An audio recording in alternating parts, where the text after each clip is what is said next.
Good morning all. मैं Monika Mehta science mistress GSS Logra अज तुहानूं करा रहे हाँ 10th class English medium term 2 दे क्वेश्चनस। ठीक है, ऑब्जैक्टिव पेपर तुहाडा हो चुका है सबजैक्टिव लई।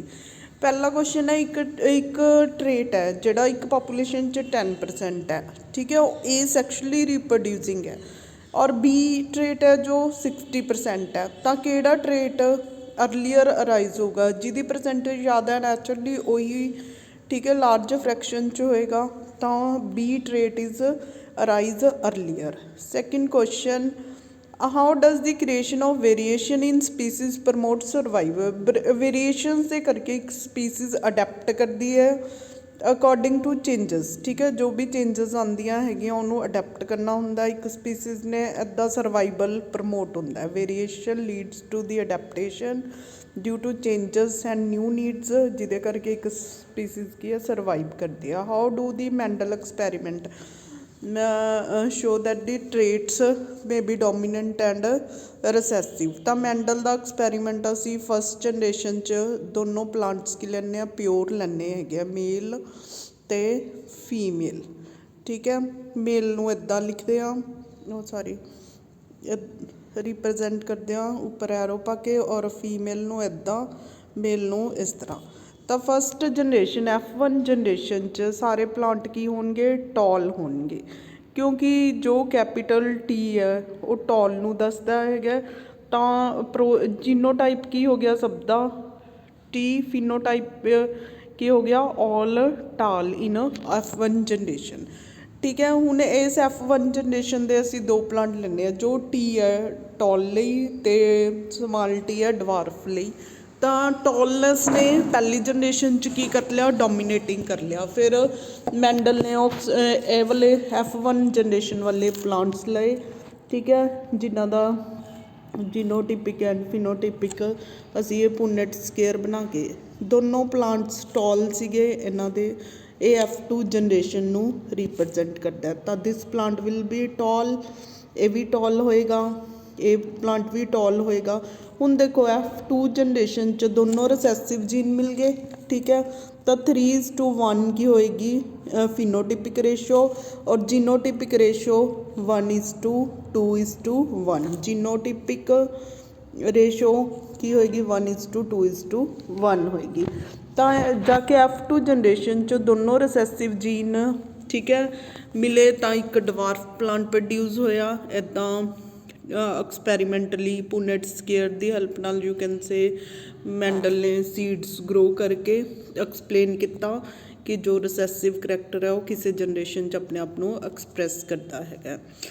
How do the Mendel experiment show that the traits are inherited independently. इस शो ने दो तरह के प्लांट्स लए, एक तो सीगे राउंड तो येलो तो ग्रीन नूं इदां। ठीक है, तो रिंकल्ड। राउंड येलो ये सारा बेटा एक ना वीडियो बनाई हुई है उस एक्सप्लेन किया होया। रिंकल्ड तो ग्रीन, रिंकल्ड तो ग्रीन। ठीक है, ये भी किदां दे वो बन जाएंगे, देखो कैपीटल RY है। ठीक है, स्मॉल r तो एक तो आंवला बन गया। ठीक है, एक RY इदां दे गमीट्स बन जाएंगे। तो पहली जनरेशन च F1 जनरेशन च सारे जोड़े प्लांट्स होंगे राउंड तो येलो होंगे, राउंड तो येलो। पर जो असी इदां दे प्लांट्स लेने तो गमीट्स किहड़े बननगे, देखो राउंड तो येलो लए। ठीक है, इतों RY बन गया कैपीटल। ठीक, तो राउंड तो येलो, रिंकल्ड तो ग्रीन तो रिंकल्ड तो येलो। हुण ये 4 टाइप्स के मेल फीमेल F2 जनरेशन च लैगे। तुसी 16 वाला स्केयर बनाना है किवें इदां 16 क्रॉस लगाओ। ठीक है, 1 इदां 16 पुनेट स्केयर बना लो, उन्हां च नाल लिखी जाइयो कैपीटल RY, इधर भी ये लिख लो। ठीक है, small r capital Y, small r वाली तो इदां दे सेम चीज़ इधर लिख के ਕਾਊਂਟ ਕਰ ਸਕਦੇ ਹੋ। ਠੀਕ ਹੈ, ਇੱਥੇ ਕੈਪੀਟਲ ਵਾਈ ਆਉਣਾ ਸੀ, ਆਰ ਵਾਈ ਅਤੇ ਆਰ ਵਾਈ, ਇਹਨਾਂ ਦੀ ਮਲਟੀਪਲਾਈ ਕਰਕੇ ਇਹਨੂੰ ਭਰ ਲਿਓ ਤਾਂ ਇੱਥੇ ਜਨਰੇਸ਼ਨ ਜਿਹੜੀ ਆਏਗੀ 9:3:1 ਆਏਗੀ ਜਿਨੋਟਿਪਿਕ। ਠੀਕ ਹੈ, ਫਿਨੋਟਿਪਿਕ ਸਾਰਾ ਲਿਖ ਲਿਓ। ਇਹ ਸਾਰੀ ਇੱਕ ਵੀਡੀਓ ਐਕਸਪਲੇਨ ਕੀਤੀ ਹੋਈ ਆ ਪ੍ਰੋਪਰ ਇਹਦਾ ਲਗਾ ਕੇ ਪੀ ਪਲਾਂਟ ਦਾ। ਤਾਂ ਇੱਦਾਂ ਜਿਹੜੇ ਹੈਗੇ ਰਾਊਂਡ ਅਤੇ round green, yellow round, green round, yellow wrinkle ਅਤੇ ਗਰੀਨ ਰਿੰਕਲ ਦੀ ਰੇਸ਼ੋ ਕਿੰਨੀ ਆ ਜਾਂਦੀ ਹੈ 9:3 ਆ ਜਾਂਦੀ ਹੈ। ਇਹ ਪੂਰਾ ਇੱਕ ਐਕਸਪੈਰੀਮੈਂਟ ਅਸੀਂ ਇੱਕ ਵੀਡੀਓ 'ਚ ਐਕਸਪਲੇਨ ਕੀਤਾ ਹੋਇਆ। ਅਗਲਾ ਕੁਐਸਚਨ ਹੈਗਾ, ਇਹ man with blood group A marries with the woman with blood group O. ਠੀਕ ਹੈ, ਜਿਹੜਾ ਮੈਨ ਹੈ ਉਹਦਾ ਬਲੱਡ ਗਰੁੱਪ ਕੀ ਹੈ, ਏ ਹੈ, ਅਤੇ ਵੂਮੈਨ ਦਾ ਓ ਹੈ, and their daughters with blood group O. Is this information enough to tell that which of the traits blood group A or O is dominant, why or why not? ਠੀਕ ਹੈ, ਇੰਨੀ information ਦੇ ਨਾਲ ਅਸੀਂ ਦੱਸ ਨਹੀਂ ਸਕਦੇ।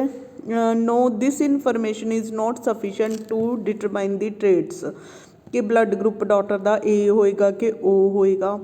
ਤਾਂ ਇਹਦੇ ਲਈ ਦਿਸ ਇਜ਼ ਬਿਕੋਜ਼ ਸਾਨੂੰ ਬਲੱਡ ਗਰੁੱਪ ਦੀ ਪ੍ਰੋਜਨ ਹੀ ਨਹੀਂ ਪਤਾ ਹੈਗਾ, ਔਰ ਬਲੱਡ ਗਰੁੱਪ A ਜਿਹੜਾ ਹੈਗਾ ਜੈਨੇਟਿਕਲੀ ਡਬਲ ਜਿਹੜੇ ਹੈਗੇ ਇੱਦਾਂ ਦੇ ਐਕਚੁਅਲੀ ਬਲੱਡ ਗਰੁੱਪ ਨੂੰ ਇੱਦਾਂ ਦਰਸਾਉਂਦੇ ਆ। ਠੀਕ ਹੈ, ਏ ਅਤੇ ਓ। ਤਾਂ ਸਾਨੂੰ ਇਹਦੀ ਜਿਨੋਟਿਪਿਕ ਰੇਸ਼ੋ ਪ੍ਰੋਜਨੀ ਦੇ ਬਾਰੇ ਪਤਾ ਨਹੀਂ, ਤਾਂ ਅਸੀਂ ਦੱਸ ਨਹੀਂ ਸਕਦੇ ਕਿ ਚਾਈਲਡ ਦਾ ਬਲੱਡ ਗਰੁੱਪ ਕੀ ਹੋਏਗਾ।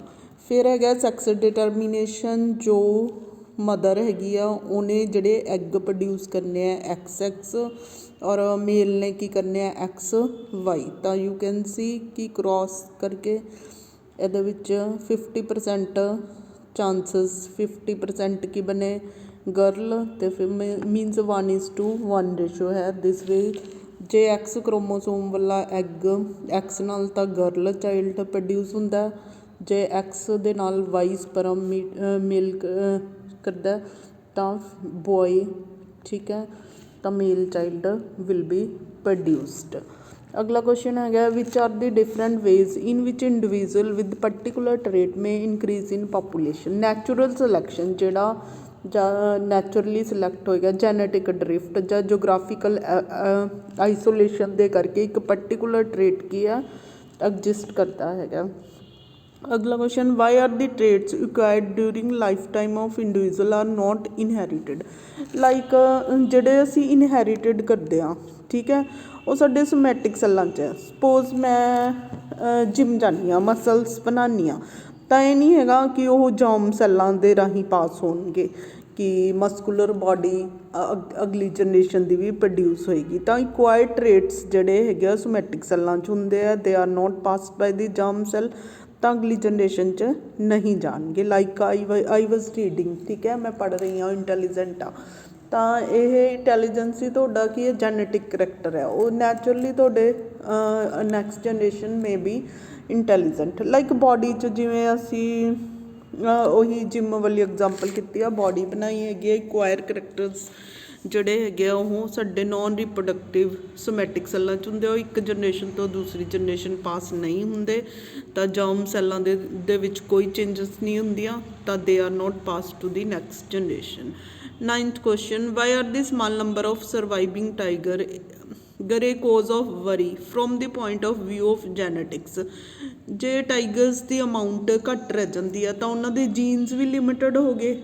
ਠੀਕ ਹੈ, ਤਾਂ ਦਿਸ ਰਿਜ਼ਲਟ ਇਨ ਲਿਮਿਟਡ ਵੇਰੀਏਸ਼ਨ ਵੀ ਘੱਟ ਆਏਗੀ ਡਿਊਰਿੰਗ, ਤਾਂ ਉਹਨਾਂ ਦੇ ਸਰਵਾਈਵਲ ਕੰਡੀਸ਼ਨ ਲਈ ਡੇਂਜਰ ਹੈਗਾ। ਮੀਨਸ ਜੀਨ ਪੂਲ ਘੱਟ ਗਿਆ ਉਹਨਾਂ ਦਾ, ਜਾਂ ਪਾਪੂਲੇਸ਼ਨ ਹੀ ਘੱਟ ਗਈ, ਤਾਂ ਨੈਚੁਰਲੀ ਇਹ ਜੀਨ ਪੂਲ ਹੀ ਖਤਮ ਹੋ ਜਾਏਗਾ। ਤਾਂ this is the worry about the genetic, ਇੱਕ ਸਪੀਸੀਜ਼ ਹੀ ਅਲੋਪ ਹੋ ਜਾਏਗੀ, ਜਿਵੇਂ ਡਾਇਨਾਸੋਰ ਹੈ, ਠੀਕ ਹੈ, ਸਾਰੇ ਖਤਮ ਹੋ ਗਏ, ਤਾਂ ਉਹਨਾਂ ਦੇ ਜੀਨਸ ਵੀ ਖਤਮ ਹੋ ਗਏ। What factors could lead to rise in new species, ਨਵੀਂ ਸਪੀਸੀਜ਼ ਲਈ। ਠੀਕ ਹੈ, ਪਹਿਲਾਂ ਵੀ ਇਹ ਕੁਐਸਚਨ ਆਇਆ ਹੈਗਾ, what are the different ways in which the individual with particular trait may increase. ਮਤਲਬ ਕੋਈ ਪਰਟੀਕੂਲਰ ਟਰੇਟ ਦਾ ਮੀਨਸ ਨਵੀਂ ਸਪੀਸੀਜ਼ ਰਾਈਜ਼ ਹੋ ਰਹੀ ਹੈ, ਨੈਚੁਰਲ ਸਿਲੈਕਸ਼ਨ ਰਾਹੀਂ ਹੋ ਸਕਦਾ, ਜੈਨੇਟਿਕ ਡਰਿਫਟ ਔਰ ਜੋਗ੍ਰਾਫੀਕਲ ਆਈਸੋਲੇਸ਼ਨ ਰਾਹੀਂ। with the geographical isolation may be a major factor in the speciation of self-pollination plant species. Why or why not? In self-pollination plant, geographical isolation ਜਿਹੜੀ ਹੈਗੀ ਆ can't be a major factor. This is because in a pollination occurring in same plant, so a natural barrier can't cause any hindrance. You can say ਕਿ self pollination ਦਾ meaning ਕੀ ਹੈ, ਇੱਕੋ ਹੀ flower ਦਾ ਐਂਥਰ ਉਸੇ ਦੇ ਅਵਿਊਲ ਨੂੰ fertilise ਕਰ ਰਿਹਾ ਹੈਗਾ, ਪੋਲੀਨੇਟ ਕਰ ਰਿਹਾ, ਤਾਂ ਇਹਦੇ ਵਿੱਚ ਜੋਗ੍ਰਾਫੀਕਲ ਆਈਸੋਲੇਸ਼ਨ ਦਾ ਕੋਈ ਹੈ ਹੀ ਨਹੀਂ ਹੈਗਾ। ਠੀਕ ਹੈ, ਸੈਲਫ ਪੋਲੀਨੇਸ਼ਨ ਦੇ ਵਿੱਚ ਤਾਂ ਨੈਚੁਰਲ ਬੈਰੀਅਰ ਦਾ ਕੋਈ ਇਹਦੇ ਵਿੱਚ ਹਿੰਡਰੈਂਸ ਨਹੀਂ ਹੋਏਗੀ। ਯੂ ਕੈਨ ਸੇ ਸੇਮ ਐਂਥਰ ਜਿਹੜਾ ਹੈਗਾ ਪੋਲਨ ਗ੍ਰੇਨ ਉਹ ਆਪਣੇ ਹੀ ਅਵਿਊਲ ਨੂੰ, ਠੀਕ ਹੈ, ਆਪਣੇ ਹੀ ਫਲਾਵਰ ਦੇ, ਤਾਂ ਇਸ 'ਚ ਇਹ ਨਹੀਂ ਹੈਗਾ ਕਿ ਇੱਕ ਫੁੱਲ ਇੱਥੇ ਉੱਗਿਆ ਇੱਕ ਸਟੇਟ 'ਚ ਹੈ, ਦੂਸਰਾ ਅਦਰ ਜੋਗ੍ਰਾਫੀਕਲ ਰੀਜ਼ਨ 'ਚ ਹੈ, ਤਾਂ ਇਹ ਉਸ 'ਚ, ਠੀਕ ਹੈ, ਜੋਗ੍ਰਾਫੀਕਲ ਰੀਜ਼ਨ ਦਾ ਕੋਈ ਉਹ ਨਹੀਂ ਹੈਗਾ, ਰਿਲੇਸ਼ਨ ਨਹੀਂ ਹੈਗਾ। Will the geographical same question ਹੈ ਸੈਕਸ਼ੁਅਲੀ। ਅੱਛਾ, be major factor in speciation of an organism that reproduces asexually, why or why not? ਜਿਹੜੇ ਏਸੈਕਸ਼ੁਅਲ ਰੀਪਰੋਡਕਸ਼ਨ ਕਰਦੇ ਆ ਇੱਕੋ ਹੀ ਪੇਰੈਂਟ ਤੋਂ ਬਣਨਗੇ ਤਾਂ ਇਹਦੇ ਵਿੱਚ ਵੀ ਕੋਈ ਪ੍ਰੋਬਲਮ ਨਹੀਂ ਆਏਗੀ ਨੈਚੁਰਲ ਬੈਰੀਅਰ ਦੀ। ਠੀਕ ਹੈ, ਜਿਵੇਂ ਅਸੀਂ ਗੁਲਾਬ ਦੀਆਂ ਕਲਮਾਂ ਲਾਉਂਦੇ ਹਾਂ, ਇੱਥੋਂ ਲਗਾਏ ਕਿਤੇ ਵੀ ਲਗਾ ਸਕਦੇ ਹੈਗੇ ਆ, ਤਾਂ ਇਹਦੇ ਵਿੱਚ ਜੋਗ੍ਰਾਫੀਕਲ ਆਈਸੋਲੇਸ਼ਨ ਦਾ ਨੋ ਪ੍ਰੋਬਲਮ। ਠੀਕ ਹੈ, ਦੋਨਾਂ 'ਚ ਹੀ ਨੋ ਪ੍ਰੋਬਲਮ ਆਏਗੀ। Give an example of the characteristic being used to determine how close two species are in evolutionary terms. ਅਸੀਂ homologous characteristics are being used to determine how close two species.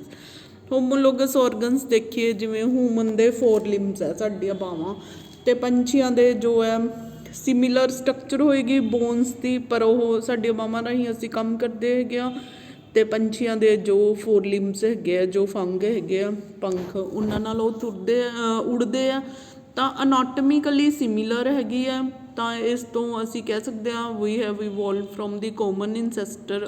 ਅਗਰ ਹੱਡੀਆਂ ਦੇਖੀਏ ਅੰਦਰ same ਹੈ, ਕਾਰਪਲਸ ਬਾਂਹ ਦੀਆਂ ਹੱਡੀਆਂ ਸੇਮ ਪੰਛੀਆਂ ਦੇ ਵਿੰਗਸ 'ਚ ਹੋਏਗੀ ਔਰ ਹਿਊਮਨ ਦੇ 4 limbs 'ਚ ਹੋਏਗੀ, ਤਾਂ ਅਨਾਟਮੀ ਹੱਡੀਆਂ ਦੀ ਬਣਤਰ ਦੇਖੀਏ ਉਹ ਸੇਮ ਹੈ, ਤਾਂ ਅਸੀਂ ਇਹਨਾਂ ਦੇ 4 limbs ਨੂੰ ਹੋਮੋਲੋਗਸ ਔਰਗਨਸ ਜਿਹੜੇ ਹੈਗੇ ਕਹਿ ਸਕਦੇ ਹਾਂ, they are evolve from a common ancestor. Butterfly ਦੇ ਵਿੰਗਸ ਜਿਹੜੇ ਹੈਗੇ ਸਕਿਨ ਦੀ ਇੰਟੈਗੂਮੈਂਟ ਤੋਂ ਬਣੇ ਹੁੰਦੇ ਆ, ਪਰ ਬੈਟ ਦੇ ਜਿਹੜੇ ਹੈਗੇ ਆ ਉਹਦੇ ਵਿੱਚ ਹੱਡੀਆਂ ਹੁੰਦੀਆਂ। These are the analogous Oregon. ਸਟਰਕਚਰਲੀ they are different, ਪਰ ਫੰਕਸ਼ਨ ਕੀ ਆ ਦੋਨਾਂ ਦਾ ਸੇਮ ਹੈਗਾ। ਠੀਕ ਹੈ, ਬਟਰਫਲਾਈ ਦੇ ਜਿਹੜੇ ਵਿੰਗ ਆ ਉਹ ਉਹਨਾਂ ਦੀ ਸਕਿਨ ਦੀ ਆਊਟ ਗਰੋਥ ਹੈ, ਪਰ ਬੈਟ ਦੇ ਜਿਹੜੇ ਵਿੰਗ ਆ ਉਹਨਾਂ ਦੇ ਵਿੱਚ ਹੱਡੀਆਂ ਹੁੰਦੀਆਂ। ਠੀਕ ਹੈ, ਹਿਊਮਨ ਦੇ ਲਾਈਕ, ਤਾਂ these are the analogous organ having structurally different but the function are the same, ਤਾਂ ਇਹਨਾਂ ਨੂੰ ਅਸੀਂ ਕੀ ਕਹਿੰਦੇ ਹੈਗੇ ਆ, analogous organ. What are the fossil? What do they tell us about the process of evolution? Fossil ਕੀ ਹੁੰਦੇ ਆ? ਕੋਈ ਵੀ ਡੈਡ ਰਿਮੇਨਸ ਹੈਗੇ ਆ, ਮਿੱਟੀ ਦੀਆਂ ਲੇਅਰਾਂ ਵਗੈਰਾ 'ਚ ਦਬੇ ਗਏ, ਕੋਈ ਸਮੁੰਦਰ ਦੇ ਵਿੱਚ ਬਰਫ਼ ਦੇ ਵਿੱਚ, ਤਾਂ ਉੱਥੇ ਉਹਨਾਂ ਦੇ ਕੀ ਬਣ ਜਾਂਦੇ, ਇੰਪ੍ਰੈਸ਼ਨਸ ਬਣ ਜਾਂਦੇ ਹੈਗੇ ਆ। ਤਾਂ ਫੋਸਿਲ ਦੀ ਅਸੀਂ ਕਾਰਬਨ ਡੇਟਿੰਗ ਕਰਕੇ ਪਤਾ ਲਗਾ ਸਕਦੇ ਹਾਂ ਕਿੰਨੇ ਸਾਲ ਪੁਰਾਣਾ ਹੈਗਾ, ਤਾਂ ਮਤਲਬ ਫੋਸਿਲ ਤੋਂ ਸਾਨੂੰ ਪਤਾ ਲੱਗਦਾ ਹੈ ਕਿ ਇਹ ਪਲਾਂਟ ਅਤੇ ਐਨੀਮਲ ਕਿਸੇ ਟਾਈਮ ਜੀਂਦੇ ਸੀ, ਦੈਟ ਆਰ ਅਲਾਈਵ ਟੂਡੇ। ਠੀਕ ਹੈ, ਜਿਉਂਦੇ ਸੀ। ਦੇ ਪ੍ਰੋਵਾਈਡ ਦੀ ਐਵੀਡੈਂਸ, ਇਹਨਾਂ ਤੋਂ ਐਵੋਲੂਸ਼ਨ ਦਾ ਪਤਾ ਲੱਗਦਾ ਕਿ ਪਾਸਟ ਟਾਈਮ 'ਤੇ ਕਿੱਦਾਂ ਦਾ ਜੋਗ੍ਰਾਫੀ ਮਤਲਬ ਕਿੱਦਾਂ ਦਾ ਜਲਵਾਯੂ ਸੀ, ਜੋਗ੍ਰਾਫੀ ਸੀਗੀ। ਤਾਂ ਫੋਸਿਲ ਦੀ ਇੰਪੋਰਟੈਂਸ ਲਿਖਣੀ ਹੈਗੀ ਆ ਇਹਦੇ ਵਿੱਚ।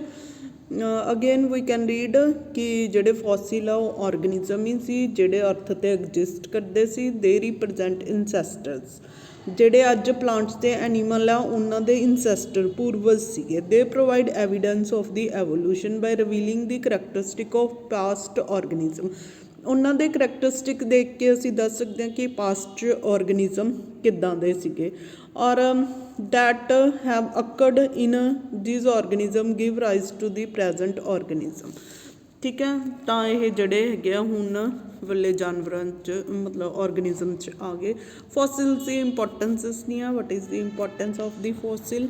Why are the human being who look so different from each other in different size color look said to belong to same species? ठीक है, ਉਹਨਾਂ ਦੇ ਵਿੱਚ same number of chromosome ਹੈ 23 pairs means 46 chromosomes are there in cells common ancestor ਤੋਂ और interbreed कर सकते हैं they form the fertile they can interbreed ठीक है कोई इथोपियंस है they can interbreed with the any others you can say example तो उन्होंने जैनेटिक पूल की है सेम है जैनेटिक्स सेम हैगी आ sorry genetically they are chromosome का नंबर की है सेम है in evolutionary terms can we say which among bacteria spider fish chimpanzee have better body design why or why not we can't say ठीक है हर एक ने अपने आप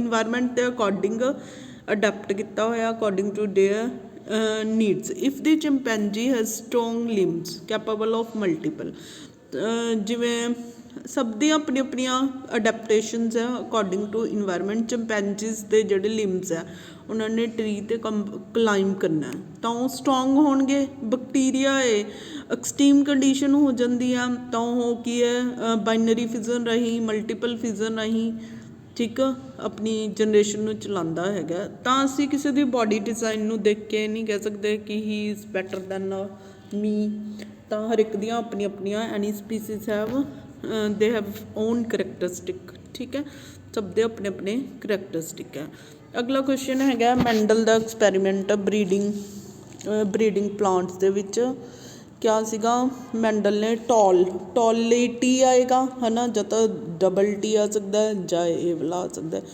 वीयरिंग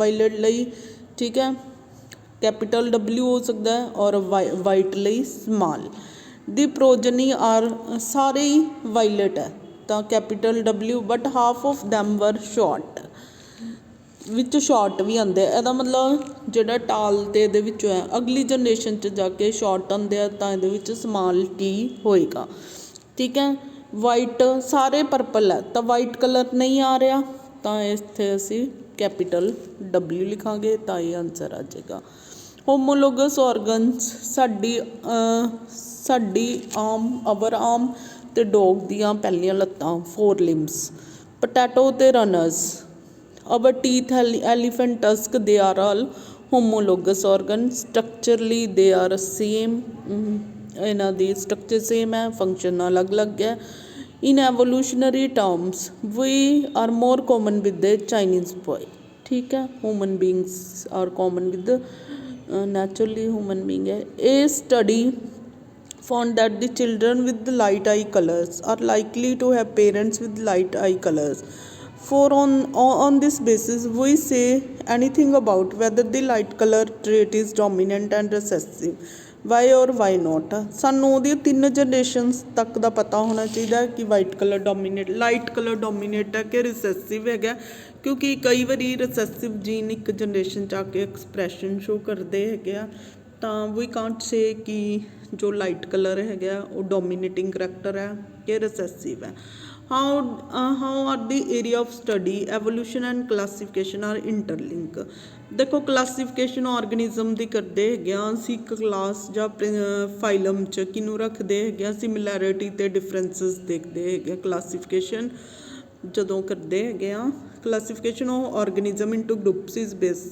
सिमिलर जिन्हों के करैक्टरिस्टिक होंगे they are placed in a same group the more characteristic two species organism will have common they are closely related and more recently they have ਅਸੀਂ ਉਹਨਾਂ ਦੇ ਕਰੈਕਟਰਿਸਟਿਕਸ ਦੇਖਾਂਗੇ ਵੀ ਉਹਨਾਂ ਦੇ ਵਿੱਚ ਕ੍ਰੋਮੋਸੋਮ ਕਿੰਨੇ ਆ ਕਈ ਤਰ੍ਹਾਂ ਦੇ ਕਰੈਕਟਰ ਦੇਖਦੇ ਆ ਅਗਰ ਕਾਮਨ ਕਰੈਕਟਰਸ ਹੈ ਤਾਂ ਉਹਨਾਂ ਦੇ ਐਂਸੈਸਟਰ ਵੀ ਮੇ ਬੀ ਕਾਮਨ ਹੋ ਸਕਦੇ ਆ classification show how closely organism are related to ਉੱਥੋਂ ਸਾਨੂੰ ਡਿਫਰੈਂਸਸ ਵੀ ਪਤਾ ਲੱਗਦੇ ਆ ਤੇ ਐਵੋਲੂਸ਼ਨ ਦਾ ਵੀ ਪਤਾ ਚੱਲਦਾ ਹੈਗਾ ਮੇਨਲੀ ਇੱਦਾਂ ਦੇ ਕੁਐਸਚਨ ਹੀ ਆਉਂਦੇ ਇੱਕ ਤਾਂ ਹਿਊਮਨ ਦੇ ਵਿੱਚ ਸੈਕਸ ਡਿਟਰਮੀਨੇਸ਼ਨ XY ਕ੍ਰੋਮੋਸੋਮ ਵਾਲਾ ਤਾਂ male child will produce XX chromosome ਹੋਏਗਾ ਫੀਮੇਲ ਔਰ ਮੋਸਟ ਪ੍ਰੋਬੇਬਲੀ ਇਹ ਕੁਐਸਚਨ ਵੀ ਆਉਂਦਾ ਹੈਗਾ analogous and homologous organ with the example what are the homologous organism like as shown in the diagram frog lizard bird and human being ਦੀਆਂ ਅਗਰ ਅਸੀਂ structure ਦੇਖੀਏ ਹੱਡੀਆਂ ਦੀ, ਠੀਕ ਹੈ,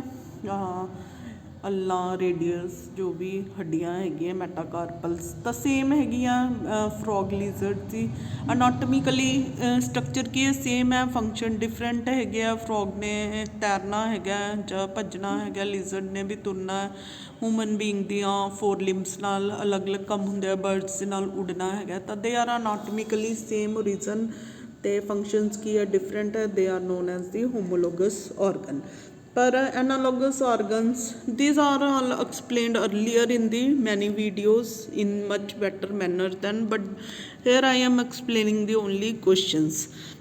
bird ਦੇ ਤੇ ਬੈਟ ਦੇ ਅਗਰ ਵਿੰਗਸ ਦੇਖੀਏ, ਦੇ ਆਰ ਐਨਾਲੋਗਸ organ, ਠੀਕ ਹੈ। ਇਹਨਾਂ ਦੇ ਬੇਸਿਕ ਸਟਰਕਚਰ ਵੀ ਡਿਫਰੈਂਟ ਹੈ ਔਰ ਇਹਨਾਂ ਦੇ ਫੰਕਸ਼ਨ ਵੀ ਡਿਫਰੈਂਟ ਹੈਗੇ। ਇਨਸੈਕਟ ਦੀ ਜਿਹੜੀ ਇੰਟੈਗੂਮੈਂਟ ਤੋਂ ਬੰਦੇ ਹੈਗੇ ਵਿੰਗਸ। ਤਾਂ ਅਗਲਾ ਹੈਗਾ ਸਪੋਜ਼ ਦੀ ਬਲੈਕ ਮੇਲ, ਠੀਕ ਹੈ। ਇਹ ਵਾਲਾ ਕੁਐਸਚਨ ਵੀ ਕਿਆ ਹੈਗਾ, which aim to find the dominating coat colour in dogs. ਦੇਖੋ ਅਸੀਂ ਕੀ ਕਿਹਾ ਇਹਦੇ ਵਿੱਚ ਆਨਸਰ ਬਲੈਕ ਹੋਮੋਜਾਈਗਸ, ਦੋਨੋਂ ਜੀਨ ਸੇਮ ਹੈ, ਅਤੇ ਵਾਈਟ ਹੋਮੋਜਾਈਗਸ, ਤਾਂ ਆਲ ਵਿਲ ਬੀ ਬਲੈਕ, ਠੀਕ ਹੈ। ਅਗਰ ਇਹਦਾ ਇੱਦਾਂ ਸਕੇਅਰ ਪੁਨਟ ਸਕੇਅਰ ਬਣਾਈਏ ਤਾਂ black colour is dominating upon white, ਸਾਰੇ ਕੀ ਹੈ ਸੇਮ ਜੈਨੇਟਿਕਲੀ ਬਲੈਕ ਜਿਹੜੇ ਹੈਗੇ ਆ ਜਨਰੇਸ਼ਨ ਪ੍ਰੋਡਿਊਸ ਹੋਏਗੀ। ਆ ਫੀਮੇਲ ਹੈਗੀ ਆ ਵਾਈਟ ਹੋਮੋਜਾਈਗਸ ਬਲੈਕ, ਤਾਂ black will be formed. What evidence do we have for the reason of life for inanimate matter in 1953 'ਚ ਮਿਲਰ ਐਂਡ ਯੂਰੇ ਨੇ ਇੱਦਾਂ ਦਾ ਐਕਸਪੈਰੀਮੈਂਟ ਕੀਤਾ। ਉਹਨਾਂ ਨੇ ਇੱਕ ਫਲਾਸਕ ਦੇ ਵਿੱਚ ਮੀਥੇਨ, ਹਾਈਡਰੋਜਨ, ਆਕਸੀਜਨ, ਵਾਟਰ, ਠੀਕ ਹੈ, ਟੈਂਪਰੇਚਰ ਪ੍ਰੋਵਾਈਡ ਕਰਕੇ ਉਹਦੇ ਵਿੱਚ ਇਲੈਕਟ੍ਰੀਕਲ ਸਪਾਰਕ ਦਿੱਤਾ। ਤਾਂ ਇੱਦਾਂ ਮੀਥੇਨ ਤੋਂ ਔਰਗੈਨਿਕ ਮੋਲੀਕਿਊਲ ਬਣਾਏ, ਠੀਕ ਹੈ, ਜਿਵੇਂ ਅਮਾਈਨੋ ਐਸਿਡਸ ਵਗੈਰਾ ਜਿਹੜੇ ਕਿ ਪ੍ਰੋਟੀਨਸ ਦਾ ਪਾਰਟ ਹੈ। ਤਾਂ ਦਿਸ ਐਕਸਪੈਰੀਮੈਂਟ ਸ਼ੋਜ਼ ਕਿ ਜਿਹੜੀ ਸਾਡੀ ਲਾਈਫ ਹੈ ਉਹ ਇਨਐਨੀਮੇਟ ਮਤਲਬ ਐਟਮਸ ਤੋਂ ਹੀ ਬਣੀ ਹੈਗੀ ਆ। ਤਾਂ explain how the sexual reproduction give rise to the more viable variation than asexual reproduction. How does this effect the evolution. DNA ਹੈ, ਠੀਕ ਹੈ, 2 ਪੇਰੈਂਟਸ ਦਾ ਤੋਂ ਮਿਲ ਕੇ ਬੰਦਾ ਹੈਗਾ, ਕੰਬਾਈਨ ਕਰਦਾ ਹੈਗਾ।